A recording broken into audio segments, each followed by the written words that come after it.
Peace be upon you. This podcast is from Ahia Collective. For more, please visit www.ahiacollective.com.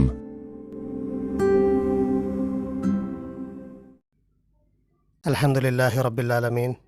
Allahumma salli ala Muhammadin wa ala alihi wa ashabihi ajma'in. A'udhu billahi minash shaitanir rajim. Bismillahir rahmanir rahim. وهو الذي أنشأ جنات معشورات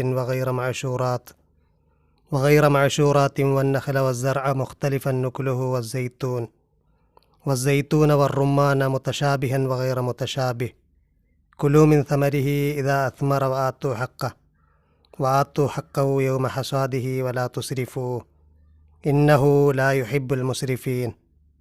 صدق الله العلي العظيم. പ്രിയപ്പെട്ട സുഹൃത്തുക്കളെ, സക്കാത്ത് സീരീസിൻ്റെ 4ാമത്തെ ഭാഗത്ത് കാർഷിക വിളകളുടെ സക്കാത്താണ് ആദ്യമായിട്ട് നമ്മൾ പറയുന്നത്. കാർഷിക വിളകളിൽ അരി, ഗോതമ്പ്, ബാർലി, ചോളം ഇങ്ങനെ തുടങ്ങിയ ധാന്യങ്ങൾ, അതുപോലെ ഉണക്കി സൂക്ഷിക്കുന്ന പയറുവർഗ്ഗങ്ങൾ, ചെറുപയർ, കടല, അതുപോലെ തുവര, വെള്ളക്കടല, അങ്ങനെയൊക്കെയുള്ള പയറുവർഗ്ഗങ്ങളും. ആദ്യം പറഞ്ഞത് അരി, ഗോതമ്പ് പോലെ മനുഷ്യർ മുഖ്യ ആഹാരമായിട്ട് ഉപയോഗിക്കുന്ന ധാന്യങ്ങളാണ്.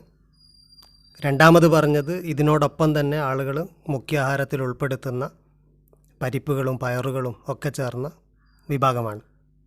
കടല, തുവര, വെള്ളക്കടല, അതൊക്കെ ചെറുപയർ ഉൾപ്പെടെ. ഇതിനൊക്കെ ഇത് നനച്ചുണ്ടാക്കിയതാണെങ്കിൽ വിളവെടുത്ത് തൊലി കളഞ്ഞ് ഉണക്കിയത് 960 ലിറ്റർ, ഒരൊറ്റ വിളവെടുപ്പിൽ 960 ലിറ്റർ ഉണ്ടെങ്കിൽ അങ്ങനെ. ഇനി ഒരു വർഷത്തിൽ ഒന്നിലധികം വിളവെടുപ്പ് ആണ്, അതൊക്കെ കൂട്ടിയിട്ടാണ് 960 വരുന്നെങ്കിൽ അങ്ങനെ 960 ലിറ്റർ ഉണ്ടെങ്കിൽ അതിൻ്റെ 5%, നനച്ചുണ്ടാക്കിയത് ആണെങ്കിൽ 5% സക്കാത്ത് നൽകണം.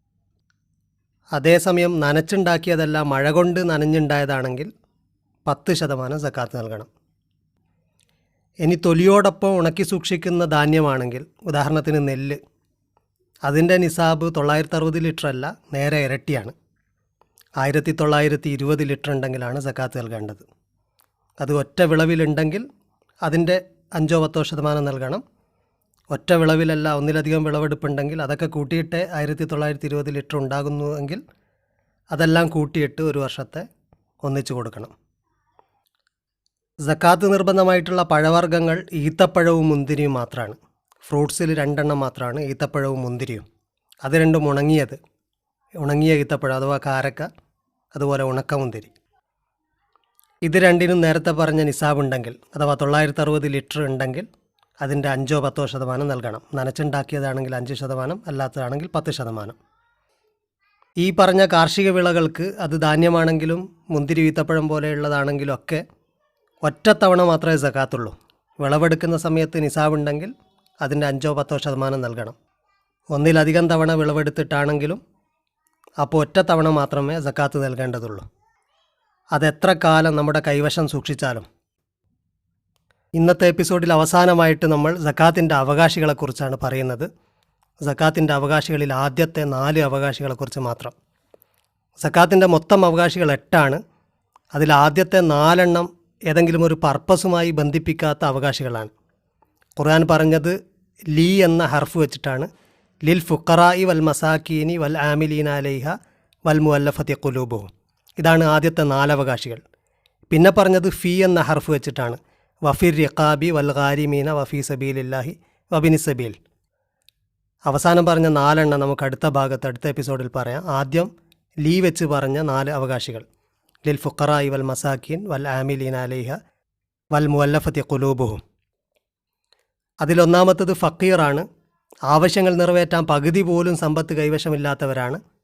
അത് പ്രായോഗികമായിട്ട് നോക്കുമ്പോൾ സമ്പാദിക്കാൻ ശേഷിയില്ലാത്തവരും, ഇനി ദീനീ പഠനത്തിന് സമർപ്പിച്ചതുകൊണ്ട് സമ്പാദിക്കാൻ സമയമില്ലാത്ത പണ്ഡിതരും, ഇവരെയാണ് ഒന്നാമത്തെ ഗണത്തിൽ നമ്മൾ പെടുത്തുന്നത്. രണ്ടാമത്തത് മിസ്കീനാണ്. മിസ്കീൻ എന്നുള്ളത് പാവങ്ങൾക്ക് പൊതുവെ പറയുന്നൊരു വാക്കാണ്. മിസ്കീനിൽപ്പെട്ട ഒരു വിഭാഗം തന്നെയാണ് ഫക്കീർ. മിസ്കീൻ എന്ന് പറയുന്നത് വരുമാനം ആവശ്യങ്ങൾക്ക് തികയാത്തവരാണ്. തങ്ങളുടെ ആവശ്യങ്ങൾക്കനുസരിച്ചുള്ള സമ്പത്തിൽ 60-70% മാത്രം സമ്പത്തുള്ള ആളുകളാണ്. അത് ദീനീ പഠന കാരണങ്ങളാൽ സമ്പാദിക്കാൻ കഴിയാത്തവരും അതിൽ ഉൾപ്പെടുന്നുണ്ട്. മൂന്നാമത്തെ അവകാശികൾ സക്കാത്തിൻ്റെ പണിക്കാരാണ്. സക്കാത്ത് കൃത്യമായി കൈകാര്യം ചെയ്യുന്ന മുസ്ലിം ഭരണാധികാരി സക്കാത്തിൻ്റെ പണിക്ക് വേണ്ടി നിയോഗിച്ച ആളുകളാണ്. സക്കാത്തിൻ്റെ ബാഹ്യമായിട്ടുള്ള സമ്പത്ത്, സക്കാത്ത് പരസ്യവും രഹസ്യവുമായിട്ടുള്ള സമ്പത്ത് ഉൾപ്പെടുന്നുണ്ട്.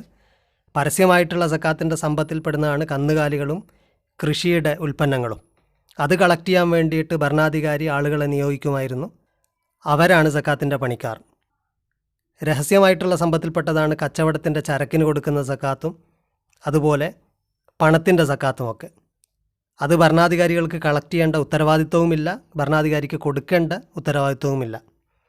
പരസ്യമായിട്ടുള്ള സമ്പത്ത് മാത്രമാണ് കളക്ട് ചെയ്ത് തരുന്നത് അതിൻ്റെ പണിക്കാർ. മൂന്നാമത്തത് അതിക്കാലത്തില്ല, മുസ്ലിം ഭരണാധികാരികൾ കളക്ട് ചെയ്യുന്ന സംവിധാനം ഇല്ലാത്തത് കൊണ്ട് പൊതുവെ ഇക്കാലത്തതില്ല. നാലാമത്തെ അവകാശികൾ പുതുതായിട്ട് ഇസ്ലാമിലേക്ക് വന്നവരാണ്. അവരും കീഴിലുള്ളവരോ കൂടെയുള്ളവരോ ഇസ്ലാമിലേക്ക് വരാനോ കൂടുതൽ നല്ല വിശ്വാസികളാകാനോ സാധ്യതയുള്ള മുസ്ലിം നേതാക്കൾ അല്ലെങ്കിൽ തലവന്മാർ, ഇസ്ലാമിലേക്ക് വന്ന മുസ്ലിം നേതാക്കൾ, ഗോത്രത്തലവന്മാർ, നേതാക്കൾ, അവരുടെ കൂടെയുള്ളവർ, ഇസ്ലാമിലേക്ക് വന്നിട്ടില്ല അവർ, അതുപോലെ അവരുടെ കീഴിലുള്ളവർ, അവരൊക്കെ ഇവർക്ക് സക്കാത്ത് കൊടുക്കുന്നത് കാരണം വരാൻ സാധ്യതയുണ്ടെങ്കിൽ അവരും, അല്ലെങ്കിൽ പുതുതായിട്ട് ഇസ്ലാമിലേക്ക് വന്നവരും. ഇവരാണ് 4 അവകാശികൾ. ഇവർക്ക് ഒരു പ്രത്യേക പർപ്പസിന് വേണ്ടി കൊടുക്കുന്നതല്ല, അവർക്ക് എന്ത് ആവശ്യം നിറവേറ്റാനും വേണ്ടി ആ സമ്പത്ത് ഉപയോഗിക്കാം. അതാണ് ആദ്യത്തെ 4 കാറ്റഗറി. ഇനി പറയുന്ന 4 കാറ്റഗറി അടുത്ത എപ്പിസോഡിൽ പറയാം. അതൊരു പ്രത്യേക പർപ്പസിന് വേണ്ടിയിട്ട് കൊടുക്കുന്നതാണ്. ഇൻഷാ അല്ലാഹ് നമുക്ക് അടുത്ത എപ്പിസോഡിൽ അതിനെക്കുറിച്ച് പറയാം. വാഖിർ ദഅവാന അനിൽ ഹംദുലില്ലാഹി റബ്ബിൽ ആലമീൻ.